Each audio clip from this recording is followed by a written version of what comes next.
The statements you make about yourself as a parent shape your actions far more than any parenting technique ever will, I promise. Welcome to the Connect Method Parenting Podcast, where correction is out, connection is in, and your kids want to listen to you. I'm Andy Martineau, creator of Connect Method Parenting, here to help you stay calm, confident, and connected no matter what. Hey, everybody. How are you? I'm recording this episode at 10 p.m. while I'm waiting for my kids to come home. All my teens are out with their friends. The house is quiet. I just let my dog out. She's all taken care of. My husband's doing something on his own. And I realize I have at least an hour to kill before some of the kids start coming home. So why not record an episode for you all? I'm so excited. And, I know you're probably going to not be listening to this at 10 p.m. If you are, happy 10 p.m. If not, happy morning, afternoon, evening, whatever time it is. It's going to be the perfect time for us to have this concept about developing your parenting self-concept. Have you ever thought about that before? Your concept of who you are as a parent? So many of us are walking around with this massive disconnect between who we want to be as parents and who we feel like we are on more days than we would like to admit. This is how I was back in the day, 10, 15 years ago, when I was really struggling as a parent. I had an idea, a concept of who I wanted to be, and almost every day I would miss the mark, and then I would spin.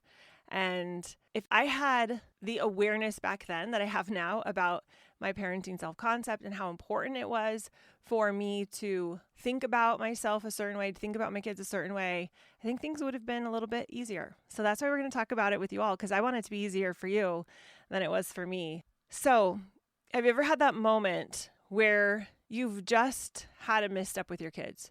You've yelled, you've lost your temper, you've gotten frustrated when you told yourself you weren't going to get frustrated, you've run out of patience, and you're simultaneously thinking, who is this person that I am right now? And what happened to the calm, confident parent I swore I'd be? I've been there so many times in my journey as a parent. In my book, I talk about this moment, which if you've read the book, you've heard me talk about. I've mentioned it many times on here. But it's one of these pivotal moments for me where I had this breakdown. We were hiking up to Machu Picchu as a family. It had been on my bucket list for years. So there we are, we're hiking up.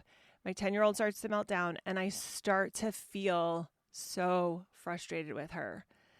And that annoyance that was coming up for me, which was my first instinct, was not how I'd pictured this magical moment. I didn't like how I showed up. And because I had been practicing at this point for many years, thankfully I didn't get stuck in the frustration, but I did have that moment of like, whoa, who's this person? Who are you being? What part of you is showing up right now versus the part of you that you want to show up? Because we want to remember, and I wanted to see Machu Picchu, but I wanted it to be positive. I didn't want it to be negative. And I was given a situation that in my brain wasn't how it should be. My 10-year-old she wasn't even 10. She was probably, how old was maybe 8 at the time, actually. I'm trying to remember. In my brain, I thought 10, but I'm like, no, she wasn't 10. She was like 8, maybe even younger. And she was rightfully struggling. And it's one of those moments just seared in my mind, I think, because it was such an important moment for me, something I'd been looking forward to for many, many decades at this point. And I instinctually started to think she was ruining it. And I had this divide. My parenting self-concept of who I wanted to be and who I was showing up in the moment were different. And I was able to pivot. Thank goodness I was able to pivot. And even if I hadn't, I would have been able to learn from it, I'm sure now. I'm so glad I did. But if you have a moment where you're like, well, that's great that you pivoted, Andy, but my moments aren't pivoting, that's okay. That's why we're having this conversation. So we can get really clear on your parenting self-concept and not have as many missteps, or maybe just said better, make every misstep a learning opportunity, learning and growing, mining the gold every single time. Because so often we have this great identity crisis where we find ourselves in this juxtaposition against ourselves, and we're falling so many times. So the power of your parenting identity is what we're talking about today. Because if you're clear on who you want to be, when you can feel the part of you come up that's not consistent and aligned to that, you're going to notice it a lot faster. And you're going to have an awareness of where you want to go instead and how to get there. Because in that moment, when you choose to be the parent who sees strength, who sees a struggling child, who sees beyond the behavior, instead of just seeing inconvenience, instead of seeing a problem to fix, it will change everything for you. Our identity as parents isn't just about how we see ourselves. That is a big part of it, but baked inside of that is how we see our kids. So our identity as parents isn't just about how we see ourselves. It profoundly shapes how our children see themselves too. If you're constantly believing things like, I can't do this, this is too much, my child is difficult, they're not listening, those aren't just harmless observations. They're creating your self-concept and your reality, and they're influencing how your children view themselves. And here's what I've learned after working with so many parents over the years. The strongest identity in the room wins. So when your child comes in with their identity of maybe I'm not smart, or I don't know how to do this, or I'm a bad kid, or I'm mean, or I'm in trouble, are you going to buy what they're selling? Or are you going to stay rooted in your identity, your concept as a parent who sees their child's inherent goodness? One of the moms I worked with shared with me an incredible story about one of her kids who was having big meltdowns, was leaving everyone exhausted. And we realized that she had this story that her child was really difficult and maybe there was even something wrong with her child. But after we worked together on her identity and on her self-concept, she made this powerful shift to my daughter is having a hard time, not giving me a hard time, and I can handle it. That's when everything began to shift, not overnight, but gradually and consistently. Why? Because her daughter could feel the difference in how her mom was seeing her. She wasn't labeled as the difficult child anymore. She was seen as a child who was struggling and needed help. And so she didn't believe something was wrong with her. She believed she was normal, she was struggling, this was okay, and that she would get through it. Her mom believed in her so much that the daughter started believing in herself too. Mirror neurons at work right there. It's powerful stuff. So when we shift our parenting self-concept that we can handle it and that this behavior is information for us to understand instead of something to fix, things begin to shift for us and for our kids. And as a result of working with so many parents over the years, I've developed what I call the identity shift method. There's 4 key shifts that transform your parenting from the inside out. The first one is the mirror principle. So we see the real child, not the behavior. The first key is learning to distinguish between who your child is and what they do. And I call this the mirror principle because what we see in our children is often a reflection of what we are believing about them. So we're interpreting their behavior. So we think that's what we're seeing, but it's really just a reflection or interpretation of what we are believing about them. One mom I worked with shared how she'd been viewing her 8-year-old son as defiant for a long time. And every request was becoming a battle. And she was really struggling. But when she shifted to seeing him as struggling or as trying to figure out his own way or as upset about something that was, frustrating him, something magical happened. Her interactions began to change. She began to come into the situation feeling more confident. She was more patient. Instead of issuing lots of commands and lots of consequences, she was able to come in and set him up for success. She also acknowledged that he needed some autonomy. So she gave him some more choices. She realized she wasn't giving him a lot of choices. A lot of the things she was labeling as defiance nearly disappeared. It wasn't that her son changed overnight. It was that she was seeing the real child behind the behavior instead of what she thought she was seeing as a result of the behavior. She got more accurate in her interpretation of the behavior, and her son could feel the difference. So try this. When your child's behavior triggers you, ask yourself, what is really going on? What's the root cause of this behavior? What does my child need right now? What would serve the highest good right now of everyone concerned, of me and my kids? So that's the first one, the mirror principle. So we're seeing the real child, not the behavior. Beyond the behavior is one of the ways I like to think about that, is that we're looking beyond the behavior to the core of who they really are. The second key is the emotional ownership code, meaning you're taking responsibility for how you are feeling, the emotions you're having. And when we take radical responsibility for our own emotional state, things start to shift. I used to think my kids were making me crazy. it was as if they had some special power button that they could press that would turn me into this monster, turn me into this frustrated person. Have you ever had that moment where you're like, what is happening? If you guys would just calm down, I would feel better. If you would just listen, things would be okay. But the truth is, no one can make us feel anything. Our emotions are created by our thoughts about what's happening, not by what's actually happening. And this was such a game changer for me. It was so hard. When I look back at my baby powder blizzard moment, it was me not consciously figuring this out in the moment, but me intuitively leaning into this in the moment, realizing, oh, wait, situation is not what I think it is. They are not responsible for how I'm feeling. It's because I thought they were trying to make my life hard, but they were just trying to have fun. And I had this unconscious shift that I wanted to make conscious, which is why I created Connect Method Parenting, because I saw what happened and I wanted to reverse engineer it and create something that I could do on demand, that I could be, really, that I could embody.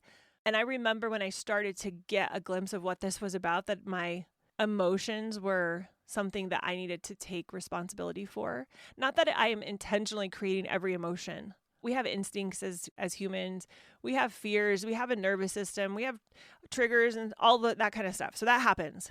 But realizing, yeah, that stuff's going to happen. And when I become consciously aware of it, I get to take responsibility for it. I'm not going to offload that responsibility to my kids. I'm not going to make them emotionally responsible for me.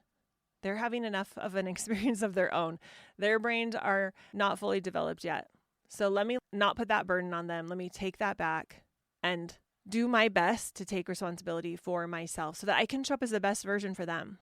I remember when my youngest two were around 2 or 3, and there were a couple of years there where it felt like I could not go in public at all without tantrums and meltdowns and fighting and screaming and hitting and demanding.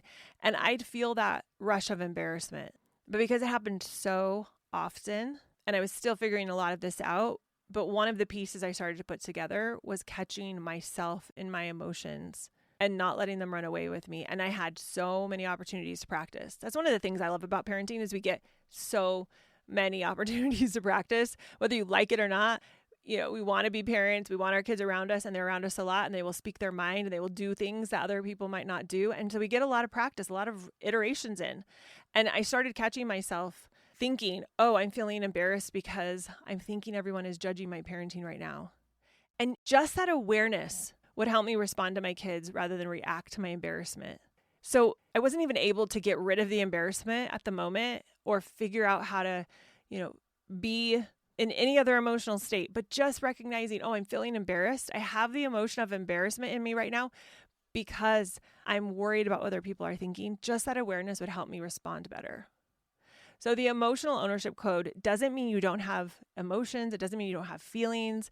It means you begin to own them instead of blaming them on other people, specifically our kids. Now, the third key, the confidence contrast. This is when we're going to model what you want to see. And this third key, the confident contrast, is being willing to be the emotional opposite of what your child is bringing to the situation. So if our child is anxious, can we be calm?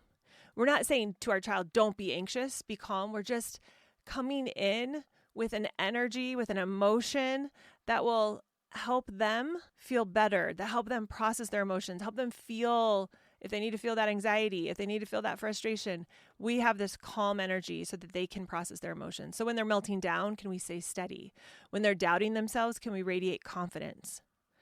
I still remember this was years and years ago, but I had a nephew at a family reunion do a complete meltdown, just as you would expect a toddler to do. It was the perfect classic toddler meltdown where he wouldn't accept anything anyone was giving. No candy, no popsicles, nothing would calm him down.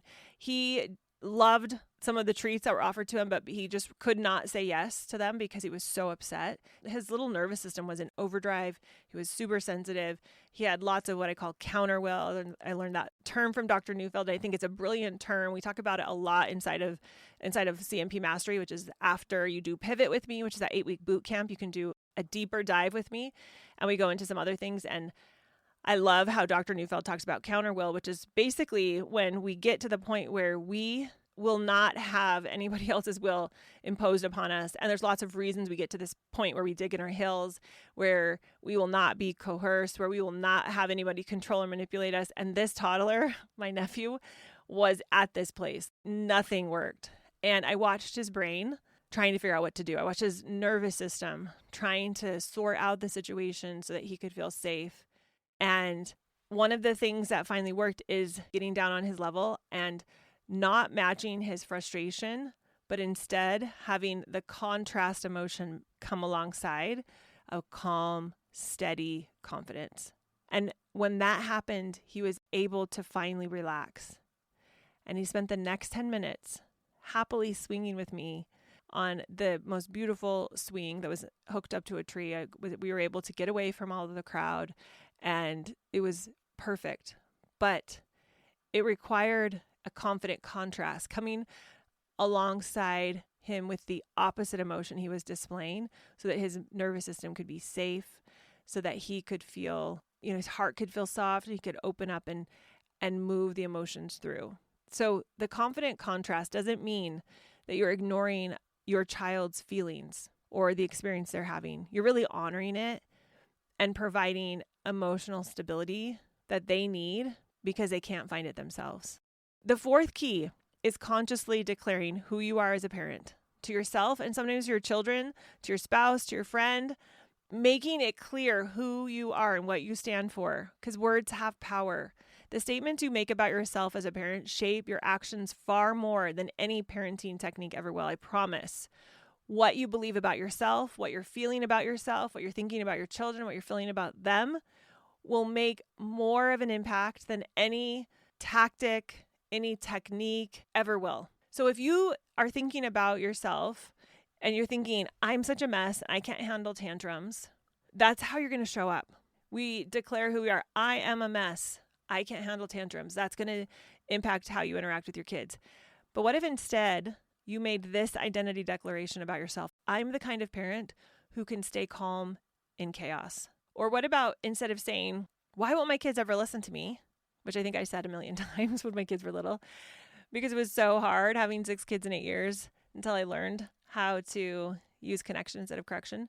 But if you catch yourself saying that too, why can't the kids listen? Why won't they clean up their room? Why won't they? And that's so disempowering, so full of doubt where you're lacking confidence. Instead, try, I am the kind of parent who is learning how to connect and direct my children in a calm, confident way. These aren't just positive affirmations. Those don't work very well. We have to believe them, but they're a beginning to us stepping into this place of who we are being, and figuring out how to do that is the work that we do inside of League. But what I will say is when you start to say these identity declarations, when you practice them consistently, when you start to figure out how you can modify them to believe them right now, they will reshape your parenting experience from the inside out. One parent I worked with started declaring every morning, I am a patient, playful parent who sees the best in my kids.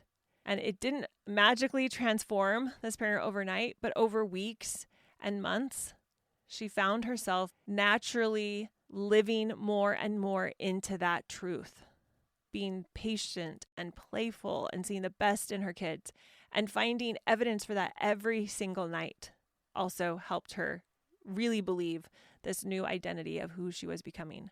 Now, I can just hear some of you thinking, sure, Andy, but you haven't met my kids or you haven't met my brain.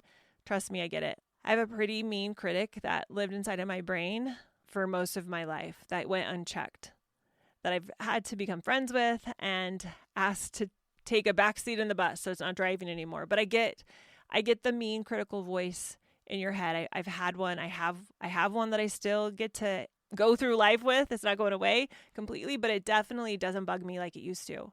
And I have 6 kids. 6 kids in 8 years was what I had. So my oldest was 8 when I had my last one, and my last 2 are a year and 5 days apart.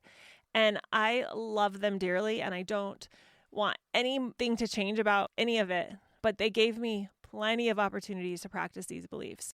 And what I can tell you is that if you do these things, if you do the identity declaration and you speak your parenting truth, if you are practicing the confident contrast, if you're doing the emotional ownership code and you're trying your best to do the mirror principle where you see the real child, not the behavior, it will work. It will work. You will start to see things shift.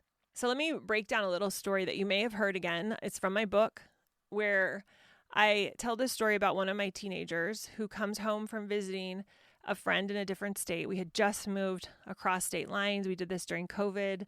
We moved from the valley, from Phoenix Metro into the mountains. And so my oldest, one of my older kids, my third actually, went to visit some friends back home in the valley. And he comes home from visiting these friends, and within minutes of walking in, his sister has said something rude. And he snapped back to his sister and he said, "You are so rude and mean. Why are you like this? Are you ever going to learn to be nice?" And then he turned to me and he said, "Mom, you need to fix this right now. The family I stayed with would never let their kid say something like that." And my heart sank. My brain went straight to catastrophe mode. I thought I failed as a parent. How did I not help him be more kind to his sister who was really struggling? I thought this was so mean of him to say. I thought about my kids having terrible relationships with each other. And I thought, doesn't he know she's trying? She wasn't super kind, but she's trying. And yeah, that was mean. And she's emotionally volatile right now, but she's slowly becoming more mature. Can't he see this? But then I caught myself. And this is what I did. I applied the identity shift method. First, I used the mirror principle to see beyond the behavior. My son wasn't being mean. He was comparing. He was missing his friends that he had just spent some time with. He was triggered by his sister. He was struggling. We had just moved away from all of his friends. So there were a lot of reasons why this made sense. And so I really tried to see who he was instead of looking at the behavior he was demonstrating in that moment. Next, I applied the emotional ownership code. So my feelings of failure weren't caused by his words, but by my interpretation of them. And I was able to see, yes, that's right. I am not going to blame him for how I'm feeling right now. Let me just take an inventory of what's going on for me and try to make sense of myself. Then confident contrast came in, and instead of matching his frustration, after having a moment of being discombobulated and a little panicky, I was able to notice what I was doing and realize that's not going to help. And I stayed calm and confident and curious. And then finally leaned into my identity declaration, thinking I'm the kind of mom who can handle this conflict between siblings with compassion and wisdom. That shift in perspective changed everything. Instead of lecturing or punishing, I could respond with understanding. And within minutes, the situation started calming down. So I share this not because I get it right every time. I'm human just like you. I definitely have a better batting average than I did 10, 15 years ago. And I think it's reassuring to know, hey, we don't have to get it perfect. We get to be human. I had a moment, maybe a couple moments, a couple minutes even of like, oh my gosh, panic. What's happening? This is not okay. He shouldn't say this. She shouldn't say this. What's going, all of the things. And then to come back home to, I know how to do this. I know how to set us all up for success. It's not about lecturing or giving a consequence. It's not about telling somebody they were, rude.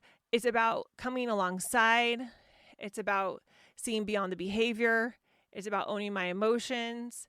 It's about coming in with the emotion I want to come in, which is the opposite of what they're having, and really leaning into my identity. And this is what's available for every single one of us, I promise. Now, I want to acknowledge that this looks different depending on the ages of your kids and based on the families I've worked with. What I've noticed is that there's unique combos for all of this. So you might take this and shift it around a little bit, make it your own, go for it. But what I will say is if you have littles, your identity challenge is often around meltdowns and tantrums. When your children are screaming about the wrong colored cup or you cutting the sandwich the wrong way, your default identity might be, I can't handle this chaos, or why is my child so emotional? But what I want you to begin to try is to create this strong parenting self-concept, this stronger identity, and practice things like I'm the calm in my child's emotional storm, or I am the one that can help my child feel these big emotions. And developmentally, my child is right on track because that 3 to 5 year age is one of the most volatile, violent, emotionally driven stages of human development. And so it's developmentally normal. And it's also something that we can develop the capability to handle without getting triggered. Now, if you have teens or tweens, you're probably going to be up against attitudes, your child trying to create more independence. So when your child rolls their eyes or challenges your rules, you might default into they're being disrespectful or they don't appreciate anything I do. But what my challenge to you is, as you're thinking about this parenting self-concept and stepping into a more confident, calm, connected way of being, is to think thoughts more along the lines of my child is practicing independence in safe relationships, or I can be both kind and firm without taking this personally, or my child is struggling right now and I can come alongside them. I'm going to be real with you. This identity work isn't easy. It's probably going to be one of the most challenging works you're going to do as a parent, because the emotions that you have to change are powerful, and emotions are the fuel that drive everything we do. So if our emotions are off, if we're still feeling annoyed or frustrated or irritated with our kids, it's going to be really hard to step into a new parenting self-concept. So changing your identity means being willing to feel uncomfortable emotions without avoiding them or reacting to them. That's how we move through the annoyance, the frustration, the disturbance, the whatever we're feeling, frustration. They already say that probably. But all those uncomfortable emotions need to be felt so that we can become more emotionally capable. We learn how to be more emotionally capable by feeling emotions. It's how we learn how to do anything, to be more capable at anything, riding a bike, drawing, writing, whatever it is. You have to do the thing to become more capable and skilled at it. And it means that when your child says something hurtful, you pause long enough to see beyond the behavior to what's really happening. It means when you lose your cool, because sometimes we're all going to do that, you don't spiral into shame, but instead reconnect as quickly as possible. A parent that I worked with told me once that she used to think she was a bad mom because she had all these bad thoughts about her kids and she was judging them and frustrated with them. But she said, now I don't think that anymore. Now I realize I'm a very conscious mom, because even though I'm still frustrated sometimes and I'm still having judgmental thoughts about my kids, I'm noticing those thoughts and I'm choosing better ones. So I'm a very conscious mom. And that's the difference. Not perfection, but an awareness, a consciousness of what we're thinking and what we're feeling, and an interruption so that we can build new neural pathways instead of just going down the old route over and over and over again. Now, before we wrap up, I want to leave you with what I call my identity recovery path. It's just a simple plan for those moments when your confident parent identity, when your parenting self-concept gets a little shaky. So the first thing you're going to do is name it. I want you to identify what's happening without judgment. So I have frustration because I'm hearing the kids fight in the other room. Not blaming the kids for my frustration, but noticing, oh, I'm having frustration as a result of me hearing the kids fighting in the other room. So you're going to name it. Then you're going to allow it. You're going to let yourself feel this emotion. Remind yourself it's normal. It's normal to get frustrated. It's normal to have judgments. You're going to take a deep breath. You're going to tell yourself this isn't an emergency. This is totally fine. Let me just allow this emotion to be there. Let me have it move through me. And then once it moves through you, once you feel it, you're going to be able to move into a different way of thinking and feeling. You're going to move into a different self-concept. So you're going to name it. I'm having frustration. Then you're going to allow it, feel that emotion. You're going to reframe it. You're going to choose a thought that serves your highest parenting identity, your highest parenting self-concept. Maybe this is an opportunity for me to increase my emotional capacity, for me to come alongside my kids, for me to let them feel the frustration they're feeling. And then 4, claim it. Step fully into the parent you want to be. I am calm and capable, even when things get chaotic. I have the answers. I am the answer. Now, this path isn't about following the steps perfectly. It's about embodying your parenting self-concept, who chooses connection over correction, even when, and especially when, things get messy. One of my favorite cartoons growing up was the Calvin and Hobbes strip. I don't even know if they have them anymore, but we used to read them. I think you could check out books from the library. I think I remember that. That's my memory, at least, is my brothers would check out books from the library with them, and we'd laugh and laugh and laugh. And there's this one where the dad is trying to assemble this complicated tent on a camping trip. He's getting super frustrated about the tent, and Calvin leans over to his mom and asks, "Why is dad cursing so much?" And she says, "Your father's building character, dear." And gosh, parenting can feel kind of like that sometimes. We hit our window of tolerance, we max out our patience, and it can get messy. And that's okay. The ticket is to allow ourselves to turn those messes into moments of growth so that we can become more emotionally mature. We're all out there building character every single day, sometimes gracefully, sometimes, well, let's just say less gracefully. I was thinking about this last week when I could feel myself having a bit of overwhelm coming up over the state of my girls' room. I have 3 girls who are all sharing one room right now. And we have intentionally decided to live in a small cabin in the woods because I love where we are. We bought it and I thought, yes, this is where I want to live, even though it's extremely small. And as a result of having a home be so small, the management of clothes and things can be a little bit tricky. And it's really interesting to see how we're all figuring it out and how we have been figuring it out over the years. And we mostly try to solve these trips by spending days trying to organize after going on trips to IKEA to find more organizational things. But regardless of all of that, it just wasn't working. And I walked into their room and it was so different than I would have liked it to be. And I was talking with my oldest daughter who's here, and we are more aligned to what we think is the state that the room should be in. But my other 2 girls, my 2 youngest ones, aren't. And it causes some interesting dynamics when you have people sharing that have different standards. And so we were navigating it. I was talking with my oldest, and part of me was like, what is happening? My girls know better. And, going through all of the emotions, and there were so many clothes on the floor. It had been there for a while. And I didn't want my super neat girl to have to live in this. That didn't seem fair. So I was really asking, what is going to be of service to everyone right now? And I had noticed my emotions, and after over a decade of doing this work, I can process through pretty quickly. So the frustration came up, like I have frustration, this is what's going on, this is normal, it makes sense that everyone has their own standards. We can figure this out. I can help my girls have a better system. It's a lot to put on them too, because it's complicated. And so I was realizing I need to step in and help them figure this out, which we are in the middle of doing as we speak. But I just decided, I wasn't frustrated, but I just decided, hey, I'm going to help my poor girls get this process started. So the way we did is I just got 3 huge garbage bags, and we put all the clothes that were on the floor in the garbage bag, and I just put them to the side of the room. And it wasn't ideal, but it worked to get the room looking better. And when my girls came home, my 2 youngest girls came home, I just let them know what had happened. And it wasn't like, you are in trouble, I put your clothes in a bag. I just said, hey, I was up in the room with your older sister, and we just decided to get the clothes off the floor. So we just put them in bags and put them at the side of the room. So then we'll come up with our plan, which we've done.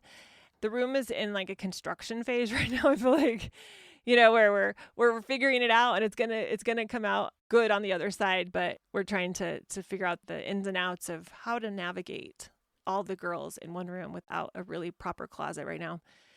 So we're in a good spot. And it was a win because we all showed up being respectful of each other. We all allowed ourselves to have, some uncomfortable conversations, to feel our emotions, and to increase our capacity, to increase our ability to show up the way we wanted to show up.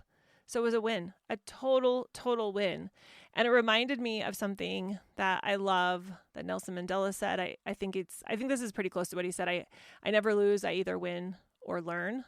And that's how I felt about the room. And that's how we can feel about more and more of the situations we come up against with our kids when we have a parenting self-concept that we like, because we can come to the situation with confidence, with calmness, with connectedness, even if it's uncomfortable, even if some uncomfortable emotions come up, even if we have to have uncomfortable conversations, we can move through it and we can create something that is very different than what we would be able to create if we had the parenting self-concept of, I don't know what we're going to do. This is a problem. We need to fix this. Someone needs to be taught a lesson. We don't need to approach parenting that way. But what if we approached it with Nelson Mandela's mantra of never losing? No matter what happens, I'm never going to lose. I'm always going to win or learn or grow. No failures, just wins and learns. Some days you win at being the parent you want to be. Other days you get to just learn what that parent looks like by experiencing what you're not. So here's my challenge for you this week. I want you to choose one identity statement that feels both true and aspirational. Something like, I am the parent who sees the best in my children, even on hard days. Or I am the parent who figures out things even when they're messy. That was the one I was really leaning into with the bedroom situation. The I am a parent who sees the best in my children even on hard days was the one I was bringing up when my son came home from visiting his friends and started criticizing people. Find one that works for you. It doesn't have to be either of those, but find one that feels good for you. Write it down, put it on your bathroom mirror, set it as your phone wallpaper, test drive this parenting self-concept for 7 days and see what shifts for you. And remember, you're not alone in this. We're all out here building our parenting self-concepts together, continuing to improve and iterate on them every single day. And some days are more graceful than others. But if we're always moving forward, that's what really matters. All right. Thank you all for joining me today. And I cannot wait to hear about your parenting self-concepts you create and anything else that you implemented from this episode. If you want to send me a DM, I would love that. Just at Connect Method Parenting on Instagram is probably the easiest way, or you can send me an email at hello@connectmethodparenting. I'd love that too. And if you found this helpful, I would love it if you subscribed and or left a review. That would be so helpful. It gets the word out to more people about the power of connecting instead of correcting with your kids. All right. We'll talk to you guys very soon. Have a great day. Bye.